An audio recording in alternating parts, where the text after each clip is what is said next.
교육적인 부분에서 심화학습을 해야 됩니다라고 저는 말씀드리는데 오해가 좀 있는 것 같아요. 보통의 케이스라고 하면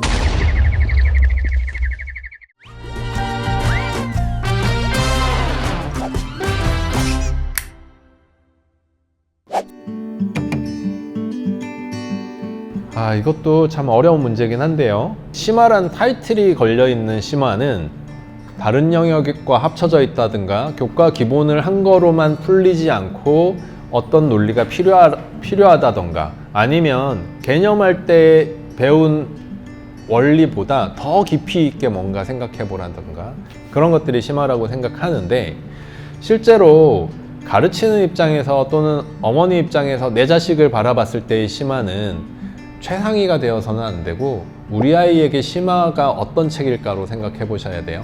교육적인 부분에서 심화학습을 해야 됩니다라고 저는 말씀드리는데 이게 오해가 좀 있는 것 같아요. 최상위 정도는 해야 됩니다가 아니에요. 저는 정답률이 70% 정도? 70% 정도라고 말씀드리는 것은 아이가 어느 정도 많이 틀리더라도 감내해 갈 수 있는 정도를 말씀드리는 거예요. 그러니까 30% 정도를 틀려도 그 30% 정도를 틀리는 가운데 배워갈 수 있다. 30%가 정답률이면 이건 스트레스 받아서 못할 거잖아요. 너무 어렵고 너무 힘들다 될 거잖아요. 그러니까 근데 30%가 아니라 40%, 50%를 틀리는 아이라도 나 배울 거야, 엄마 나 할 거야 하고 잘 지도해 줄 수 있다면 더 발전할 수 있는 가능성이 있으니까 그 아이에게는 할 수 있는 정도라고 생각돼요. 근데 보통의 케이스라고 하면 70% 정도에서 공부를 하면서 30%를 어떻게 배울까? 이게 더 중요한 거죠. 어떻게 배울까?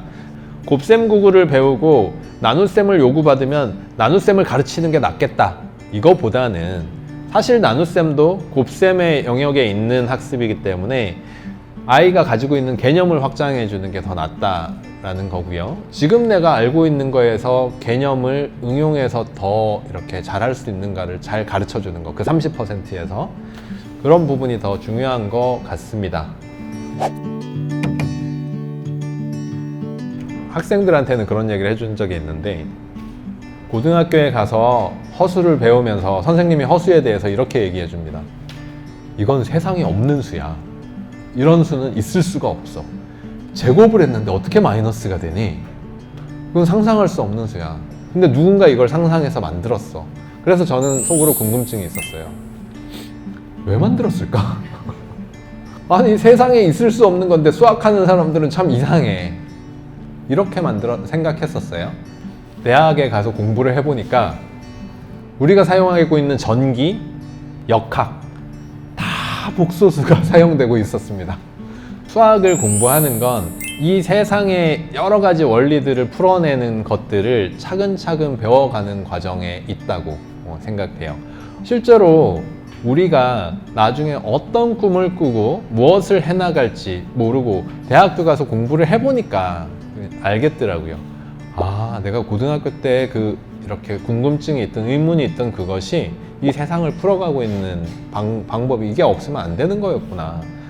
그게 보였었습니다. 어린아이들에게도 제일 기초적인 학문 중에 하나다라고 얘기를 하는 거야. 과학자가 되더라도 수학은 잘해야 돼. 과학자들 수학 다 잘해. 이런 얘기들을 할 수 있을 것 같습니다.